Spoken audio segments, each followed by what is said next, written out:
venuto fuori anche il nome di Matteo Messina Denaro tra il retroscena dell'operazione antimafia Scialandro che ha portato all'arresto 21 persone tra Custonaci, Trapani e Valderice. Il boss sarebbe stato chiamato per dirimere una questione legata all'ammanco delle casse della famiglia mafiosa di Valderice di 50.000 euro, frutto delle estorsioni. A Valderice, scoprono così gli investigatori, si sarebbe mosso direttamente quello con gli occhiali che quelli cercano di continuo. Il 15 agosto del 2021 vengono intercettati Vito Manzo e Giuseppe Maranzano, entrambi della cosca di Valderice ed entrambi finiti in carcere. Di quel furto venne accusato dagli altri componenti del clan Francesco Todaro, definito uciatoriatore e pertanto ritenuto non idoneo alla guida della famiglia. Il boss latitante avrebbe scritto una lettera affidandola al cognato Guttadauro con un ordine perentorio: mettetevi in riga. In seguito a quella missiva, Francesco Todaro, racconta Manzo, sarebbe stato condotto in un villino di Pizzolungo dove venne picchiato. C'è poi un'altra intercettazione datata 1 settembre 2021, a parlare sono ancora Maranzano e Manzo. Quest'ultimo racconta di un incontro avuto con il latitante in una grotta, a testimonianza della sua affidabilità e della fiducia nutrita in lui dai vertici di Cosa Nostra. E questo l'ultimo mistero sulla quale la Procura di Palermo, che ha coordinato anche questa inchiesta antimafia, sta indagando a proposito della trentennale latitanza del defunto Matteo Messina Denaro.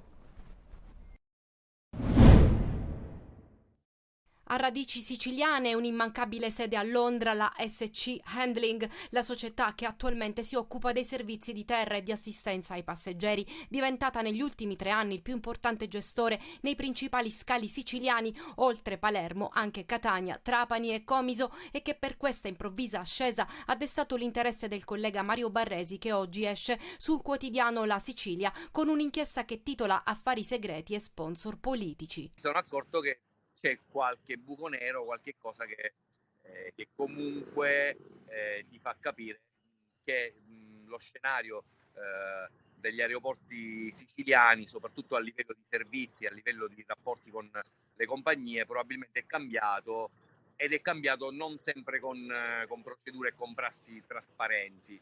Tutto comincia con l'appalto vinto dalla società, che riesce anche a superare alcuni cavilli formalmente regolari, ma che hanno comunque sollevato perplessità tra gli altri concorrenti. Bravura, fortuna, può essere, ma intanto attorno alla SC Handling ruotano nomi importanti. Direttore della Sicilia occidentale di ENAC, che è l'ente che dovrebbe controllare, fa assumere la figlia come addetta di scalo di ASC a Catania, ma ce ne sono tanti altri che poi portano a un altro legame particolare, che è quello tra ASC e Aero Italia, la compagnia sponsorizzata anche in modo plateale dal governatore Schifani, che l'ha fatta diventare quasi la compagnia di bandiera siciliana.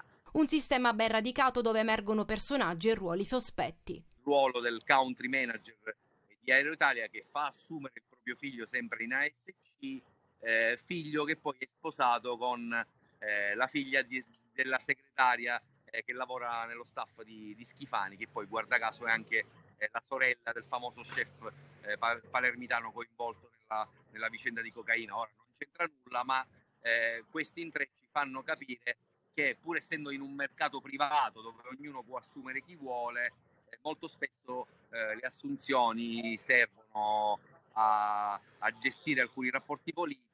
L'inchiesta non si ferma qui, troppi nomi e altrettanti meccanismi ruotano attorno alla società e agli enti che dovrebbero vigilare. Scoppia la polemica in Sicilia dopo che ieri sera la Commissione Territorio e Ambiente dell'ARS ha dato il via libera alla nuova legge di riforma per la sanatoria delle case costruite sulle spiagge negli anni compresi fra il 76 e l'83. Il testo, presentato dal capogruppo di Fratelli d'Italia Giorgio Assenza, che è anche componente della stessa commissione, a breve dovrebbe approdare in aula per l'esame finale. Da tempo si discuteva a Palazzo dei Normanni della norma che in sostanza mette il paracadute a tutte le pratiche di sanatoria presentate in base alla legge del 1985 e fino ad oggi bloccate dalla complessa e ingarbugliata interpretazione delle norme nazionali e regionali. Il testo, grazie alla formula dell'interpretazione autentica delle precedenti norme, riapre il condono del 1985, quindi la sanatoria nazionale, dopo le leggi che avevano introdotto i limiti di edificabilità. La più famosa risale al 1976, che aveva vietato la costruzione entro i 150 metri dalla battigia. La norma di Fratelli d'Italia punta a salvare centinaia di migliaia di case costruite nei 150 metri dalla battigia fra il 76 86 e il 1 ottobre 83, a patto che sia stata fatta domanda entro il 1985. Potrebbe trattarsi, secondo una stima, di 400.000 costruzioni. Intanto proprio oggi arriva il rapporto nazionale dell'Agenzia per l'Ambiente su quanto incidono le nuove costruzioni sul territorio. L'incremento annuale di copertura artificiale pone la Sicilia al 6° posto fra le regioni italiane che nel 2022 hanno consumato più suolo. Stanno bene e sono fuori pericolo le due ragazzine di 11 e 12 anni che lunedì scorso sono arrivate in momenti diversi al pronto soccorso di Cristina di Palermo. Entrambe sono finite in ospedale per avere ingerito una piccola quantità di candeggina. Ad insospettire i medici del pronto soccorso è stata infatti la coincidenza sulla sostanza ingerita. Mentre una delle due l'avrebbe bevuta all'interno della scuola che frequenta, l'altra in un casolare periferico. E in due diversi comuni del Palermitano, una a San Giuseppe Iato, l'altra a San Cipirello. Motivo per cui, mentre le ragazzine si trovavano ancora ricoverate, sono stati chiamati i carabinieri. Adesso entrambe si trovano al reparto di neuropsichiatria, non hanno lesioni gastriche e i medici le stanno curando anche sotto il profilo psicologico, come riferisce il direttore del pronto soccorso pediatrico Domenico Cipolla. Le indagini si sono subito concentrate sul cerchio di amicizie e soprattutto sui cellulari utilizzati dalle due. La prima ipotesi, ancora la più accreditata dagli inquirenti, è che dietro il gesto ci sia una challenge, una sfida tra adolescenti che spesso viene lanciata da ignoti su un canale social e recepita dai giovanissimi che seguono le istruzioni. Sfide estreme che a volte purtroppo hanno portato alla morte di adolescenti che con troppa superficialità e spinti dalla voglia di osare si imbattono in azioni pericolose e a volte letali. Sull'episodio stanno indagando i carabinieri della compagnia di Monreale.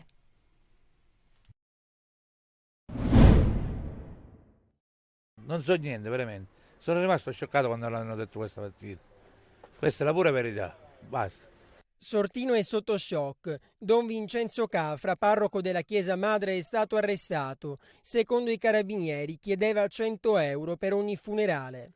Non me l'aspettavo sinceramente, però purtroppo insomma ci troviamo di fronte a questa situazione. Speriamo che insomma sia una bufala. Nel piccolo paese del Siracusano c'è chi spera si tratti di una bufala e chi invece se la prende quasi con i giornalisti. Ancora non c'è niente di vero, è inutile condannare una persona che non c'è niente. Ma lei ha saputo qualcosa a riguardo? Non c'è niente, io così, voce di popolo, ma è tutto sbagliato quello che fa. Ma c'è qualcuno che ha denunciato però? Lo so, non lo so, gli sto dicendo voi sbagliate a fare queste cose. Il parroco è stato arrestato in flagranza proprio mentre prendeva il denaro, per questo deve rispondere di estorsione. Qui in paese ha sentito voci riguardo queste richieste di 100 euro per i funerali? Sinceramente no, però voce che gira è così. Dispiace ma non ci posso fare niente. Al nostro arrivo il portone della chiesa è chiuso. Adesso Don Cafra si trova agli arresti domiciliari, ma qui la comunità spera che sia tutto un grande errore.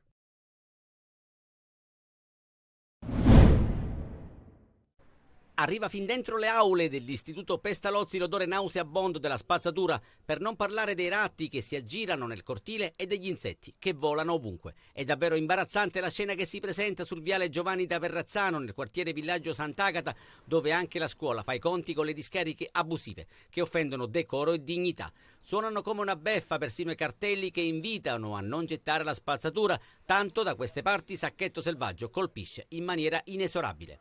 È esasperata Elena Di Blasi, dirigente scolastico che ogni giorno è costretta a fronteggiare un'emergenza senza fine. Al di qua del muro ci sono i bambini del quartiere e non è giusto farli crescere in un ambiente non salubre. Rischio igienico-sanitario e soprattutto all'entrata e all'uscita è un pericolo, anche perché il marciapiede è praticamente off limits. Sono presenti spesso i ratti, non i topini di campagna, i ratti. Vi assicuro che non è una situazione semplice da gestire e non ci lascia assolutamente sereni. Gli fa eco un insegnante che non sa darsi pace, specie quando deve spiegare ai ragazzi cosa significa rispetto dell'ambiente. Noi abbiamo cercato di sensibilizzare proprio i bambini, abbiamo messo qui dei cartelli, non buttate la spazzatura, siamo dei bambini fateci respirare, aria pulita, dei cartelli che abbiamo messo qua ma nessuno li ha notati. Scene di ordinario degrado in piazza Anna Magnani, dove oltre ai rifiuti si notano ricambi di auto, batterie che ancora bruciano ed enormi filtri dell'aria, mentre in via Barcellona, zona Tondicello della Playa,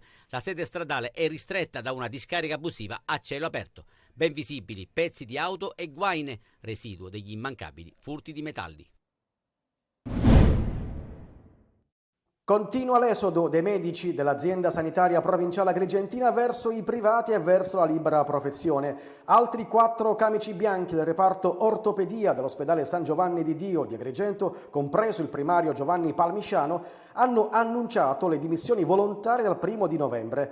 Resteranno solo 2 medici, nessuno dei quali saranno impegnati in sala operatoria e sarà necessario trovarne uno a scavalco. La fuga di medici fa il paio con le recenti dimissioni del primario del pronto soccorso, la rinuncia di un altro e l'addio di 5 medici gettonisti chiamati in servizio solo per l'estate. Il settore pubblico dunque sarebbe diventato meno attrattivo. I medici si dimettono da dipendenti in servizio negli ospedali per mettersi in proprio perché guadagnano di più e vivono meglio, ma il paziente per curarsi deve pagare. Una sorta di privatizzazione della sanità, come denunciato anche dai sindacati. I medici vanno a lavorare nei privati perché hanno contratti vantaggiosi da un lato e dall'altro perché c'è serenità nel posto di lavoro.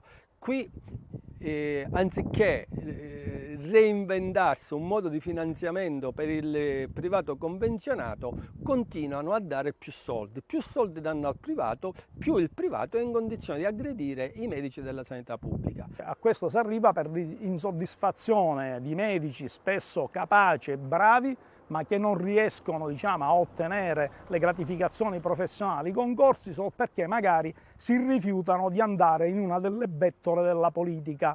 In diverse strutture purtroppo non possono essere garantiti in maniera efficace i servizi e quindi si deve fare necessariamente ricorso agli altri ospedali dove c'è un numero di medici un po' superiore rispetto agli altri presidi ospedalieri. Questo ha causato naturalmente dei disagi ed evidentemente ognuno poi ha fatto le proprie valutazioni. Una vera e propria emorragia del personale medico all'ospedale di Agrigento che sembra non arrestarsi, altri medici infatti sarebbero pronti a rassegnare le dimissioni.